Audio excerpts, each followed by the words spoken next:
Hello everybody, it is Saturday, September 23rd, 2017, and today I would like to talk about the United State of the Art. My name is Maxwell Yowzer, and let's get started. So yesterday I talked about the critical artist, and what I wanted to say was that the only criticism I think you should listen to is yourself.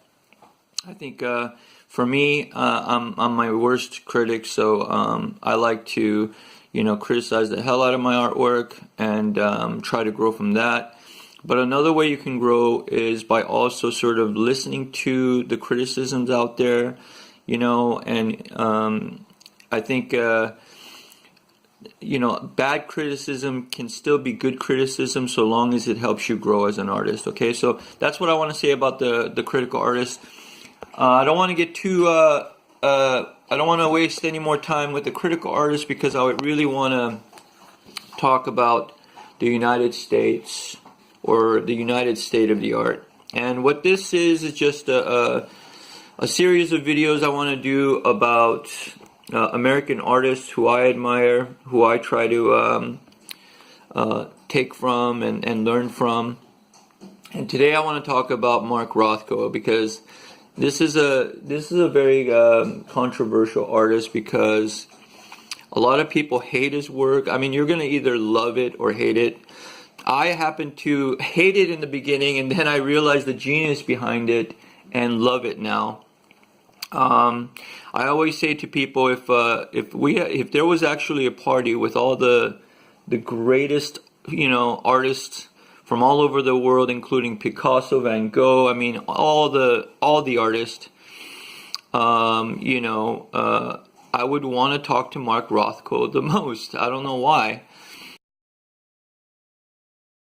Maybe it's because he's he's very cerebral.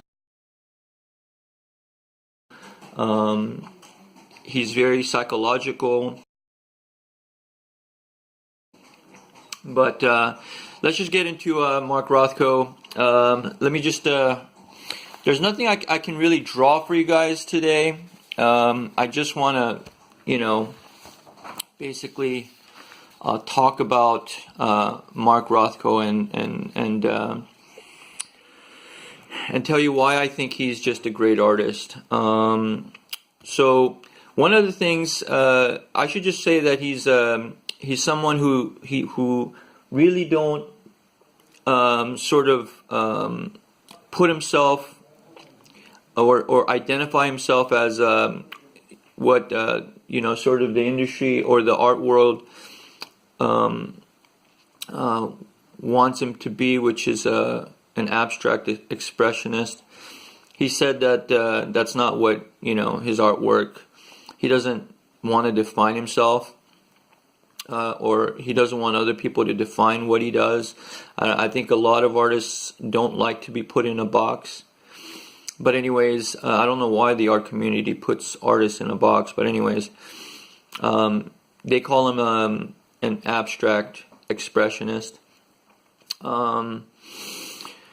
What else? He was born Marcus Yakovlev. I think Marcus...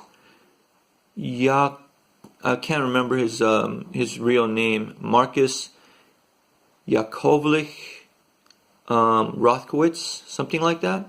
I hope I'm getting his name right.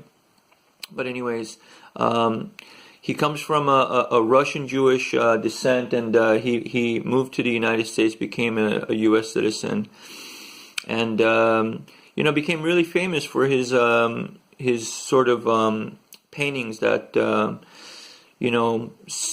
Just a bunch of block colors. It appeared like the colors were sort of floating above the canvas. Anyways, one of the things, one of the reasons why I like his work is because not just for the aesthetic value.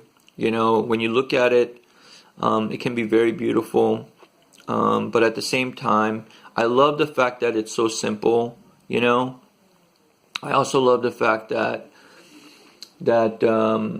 he didn't just make paintings just for aesthetic value. I mean, he really put some thought into it. There was this one story where someone got so upset at his painting, they actually vandalized it. And later on, in an interview, he said that that's one of the reactions. He already actually knew what, maybe not to that extent, but he knew the point of the painting was to get a harsh reaction, a very strong reaction. And that was the intent of the painting, and that's what he got. And, the guy actually vandalized his painting. One of the interesting things about that story is that the museum literally had to get a kind of group together to basically decide whether or not that painting should stay vandalized or be restored. And if it were to be restored, it would mean that they would have to recreate the painting. They would also have to recreate the vandalism and then figure out a way to reverse the whole process, because the painting obviously is worth millions of, I mean, it's priceless. Anyways, to make a long story short, the painting did end up getting restored. But anyways, I thought that was just a really, really cool story. I just love Mark Rothko. I hope you guys learn to love Mark Rothko as I do, and not just look at a painting for its aesthetic value. Like they say, don't judge a book by its cover. I hope you guys like this video. Thanks again for watching. I hope to see you next time on this series. Let me know what you think, and I'll see you next time. Bye.